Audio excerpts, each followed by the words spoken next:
Okay, so now that we have our solid, what we're going to do from this point on is to create the parting line that we're going to need to effectively mold this.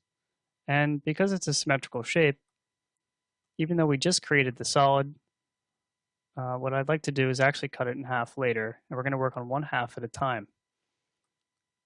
So we can see that we're confirmed that it's very smooth on both sides, so the tangency is perfect. So let's start by hiding all these sketches, just to make our workspace a little cleaner.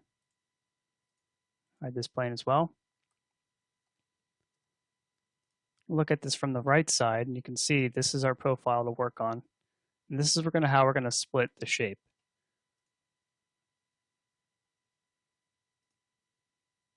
So let's do a sketch on the right plane.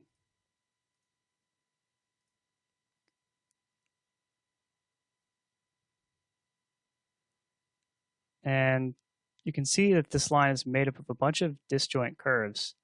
So it's going to be a little tricky to get this a nice smooth edge.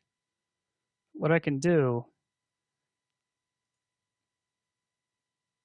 is actually choose this line. It's going to show up as the curve we created earlier, but it's going to be the entire thing. You can see it's already selecting the whole shape. So what we want to do is actually choose this line that we created this profile with way back when we made this curve. So let's select this, let's show it, and what we can do is convert it.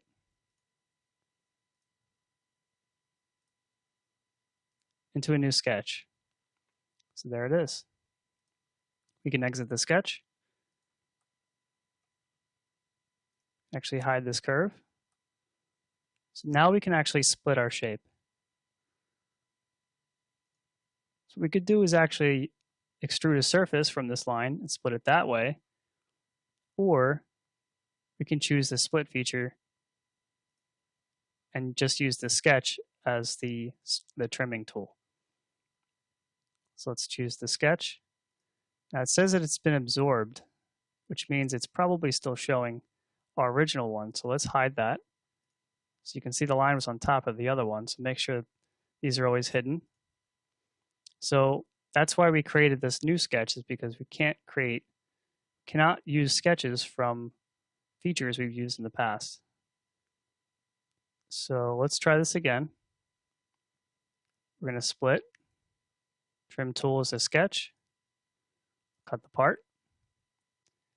And now we can choose our halves. We can hide the sketch we drew. So now we have two halves to work with.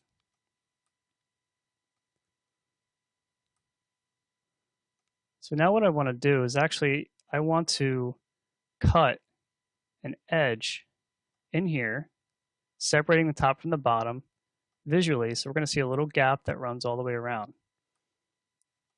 So let's go in the right plane. I'm going to draw a square.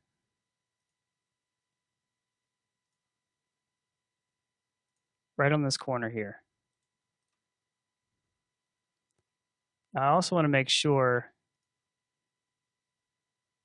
that these lines extend past this shape so that we're going to get a nice even sweep when we do our swept cut. So let's make sure these are set to 0.02 on both sides.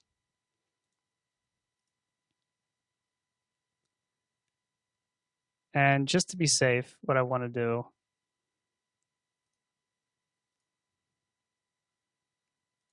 is just extend this out a little bit. We can make this for construction. So now it's going to go beyond the shapes. That way we don't have any thin areas that end up not being trimmed. And we can leave this as is. Let's exit the sketch. So now that we have the shape that we want to use to sweep, we need the actual sweep line. So let's create a 3D sketch. Make sure that's not highlighted. we can hold Shift and select these lines. You can see they're all disjointed. We could also do is right-click, select tangency, and see it selects the whole thing, but we only want half. So let's go back and select all these little lines. Make sure we don't miss any.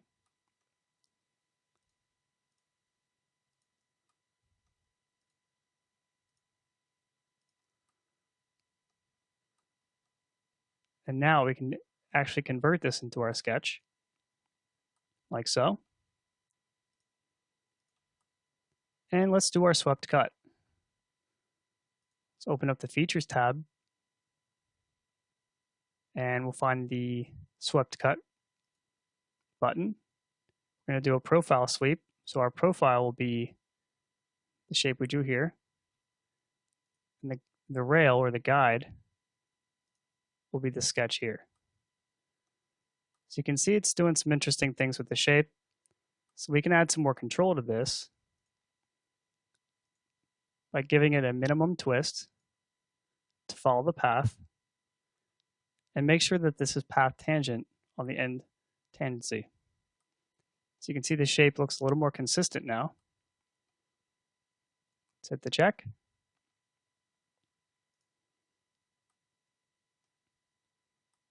And that looks pretty good. So to get this to run all the way around, I only did one half at a time.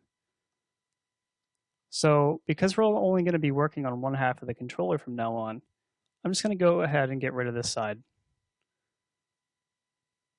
So one way we can do that is to use the split feature, choose the right plane, and when we cut the part, let's highlight this half only and choose Consume Cut Bodies. It's an easier way to actually get fewer icons in your screen here or on the tree so that you don't have a delete body anywhere. You can just edit the split.